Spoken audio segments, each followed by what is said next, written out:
You close your eyes. The room is dark, silent, climate-controlled. You are alone. This is what sleep looks like in the modern world. And if you cannot fall asleep in these conditions, you have been taught to believe something is wrong with you, that you have insomnia, that your brain is broken, that you need medication. But here is what nobody tells you. The conditions you are sleeping in are historically abnormal, not just unusual, abnormal in ways that your brain was never designed to tolerate. Because for the vast majority of human history, sleep looked nothing like this. Ancient humans slept in groups, in the dark, but not in silence, in the cold, but not alone. And their sleep architecture, their circadian rhythms, their neurological relationship with rest was fundamentally different from yours. This is the story of how modern sleep became a medical problem, and why the answer might not be a pill. Let's start with the obvious difference. Darkness. Modern humans sleep in darkness that would have been impossible for most of history. Complete, total, light-free darkness. We have electric lights now. Before that, darkness was only possible in caves or enclosed spaces. Most ancient humans slept under the stars or near a fire. They slept in conditions where there was always some ambient light, starlight, moonlight, the glow of a dying fire. Their brains evolved in this semi-dark environment. They never experienced the kind of absolute darkness that modern bedrooms create. And that matters because your brain, even when asleep, is monitoring light levels. It has photoreceptors that are not connected to your visual system. They are connected directly to your circadian rhythm, your body clock. These receptors do not care if you are conscious. They are reading the environment all night long. And when they detect complete darkness for 8 continuous hours, they are receiving information that is, from an evolutionary standpoint, impossible. Complete darkness at night is a survival threat. It suggests you are trapped in a cave, or buried, or in complete environmental failure. Your brain does not find this comforting. Your brain finds this alarming. You might sleep through the night in your dark bedroom, but you are sleeping in a state of physiological stress that has become so normalized you no longer notice it. Now let's talk about silence. Ancient humans slept surrounded by sound. The crackling of the fire, the breathing of other people, the sounds of animals at the perimeter, wind, rain, the world making noise throughout the night. Their brains evolved to filter these sounds into the background while remaining alert to certain patterns. A predator approaching sounds different from the wind. A group member in distress sounds different from normal sleep sounds. The auditory system did not shut down at night. It remained partially activated, listening. And this partial activation is, from a neurological standpoint, healthy. It kept people alive. Modern silence is different. We have removed ambient sound so completely that some people have to use white noise machines just to sleep, because our brains were not designed to sleep in silence. Silence is dangerous. Silence means you cannot hear threats. Silence means you cannot hear group members. Silence means you are isolated and unaware. So even though your conscious mind has decided to sleep, your subconscious nervous system is on alert. You are lying in darkness and silence, which from an ancient perspective is the environment of death. Here is where the architecture of ancient sleep becomes interesting. Anthropologists studying modern hunter-gatherer groups, which give us the closest window into ancestral sleep patterns, have found that ancient humans did not sleep the way we do. They did not have consolidated 8-hour sleep blocks. They had segmented sleep. They would sleep for a few hours, wake up, sit by the fire, socialize, have sex, handle tasks, and then sleep again. This was not insomnia. This was normal. This was the default human sleep pattern for most of our history. We invented the consolidated sleep block when we invented artificial lighting and standardized work schedules. Before that, sleep was broken into multiple episodes throughout the night. But there is something deeper here. Ancient humans did not sleep alone. They slept in groups, in close physical contact. Women sleeping near children, men sleeping nearby. The group arranged in a specific spatial pattern around the fire. This is not casual. The arrangement served multiple functions. It provided warmth. It provided security.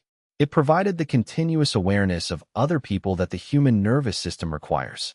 Infants slept touching mothers. Children slept in contact with multiple adults. Adults slept touching other adults. Physical contact was continuous through the night. Modern solitary sleep is historically unprecedented. We have taken the most vulnerable time of day, when a human being is unconscious and defenseless, and we have isolated people from each other completely. Sometimes we isolate people in separate rooms, sometimes separate houses, sometimes separate continents. We have decided that sleeping alone is normal and healthy, and we are shocked when people struggle to do it. But the struggle is not a medical problem. The struggle is your ancient nervous system screaming that isolation during sleep is a survival threat. The research on co-sleeping is revealing. Infants who sleep alone have higher rates of sudden infant death syndrome. Children who sleep alone have higher rates of sleep disorders. Adults who sleep alone report lower sleep quality. Not because co-sleeping is magically better, but because the human nervous system relaxes when it knows other people are present. Your cortisol levels drop. Your parasympathetic nervous system activates. Your body recognizes that it is safe to rest. This is not learned. This is biological. Now let's talk about temperature, because this is where it gets genuinely strange. Ancient humans slept cold. Not frigid, not dangerously cold, but significantly cooler than the temperature of a modern bedroom. They slept partially naked, covered in animal hides or plant material, huddled together for warmth. Their bodies acclimated to this. Their sleep was deeper in colder environments. Modern humans, by contrast, sleep in heated rooms. We have engineered comfortable temperature, and we congratulate ourselves on being advanced. But comfort and sleep quality are not the same thing. Research on sleep temperature has found that moderate cold actually improves sleep depth. Your body needs to cool down to sleep well. Modern heating systems prevent that cooling. We are sleeping warm, which is comfortable, but which actually undermines the neurological processes of deep sleep. Here is the part that nobody tells you about ancient sleep architecture. The consolidated 8-hour sleep block that modern medicine treats as the only healthy sleep pattern is a recent invention. Before the Industrial Revolution, most humans practiced biphasic or segmented sleep. This is documented in historical records, in diaries, in the literature of pre-industrial societies. People would sleep for a few hours, wake up naturally, spend time awake, and then sleep again. This was called first sleep and second sleep in some cultures. It was not a problem. It was normal. The idea of sleeping straight through the night for 8 hours was actually considered suspicious. It suggested laziness, illness. You were supposed to wake up, handle tasks, socialize, and then sleep again. This was the rhythm that human nervous systems evolved within. When artificial lighting arrived, we suddenly had the ability to extend wakefulness into the night. Before lights, you slept when it got dark. Now you could work after dark. You could socialize. You could do productive things. So we changed our sleep pattern to accommodate this new ability. We consolidated sleep into one 8-hour block because that was more efficient for industrial work schedules. But we did not change our neurology. Our brains still expected to wake up in the middle of the night. Our brains still expected segmented sleep. So we lie awake at 3 in the morning, unable to fall asleep again, and we think something is wrong with us. But nothing is wrong with us. We are just trying to do something our neurology was never designed to do. This explains a specific phenomenon that modern sleep researchers have documented: the middle of the night awakening. Millions of people wake up in the middle of the night and cannot fall back asleep. They lie there anxious, frustrated, convinced they are broken. But this middle of the night wakefulness is not insomnia. It is the ghost of biphasic sleep. It is your brain waking up at the time it evolved to wake up. Your brain is doing exactly what it is supposed to do. Your expectations are just wrong. Here is what makes this story personally relevant.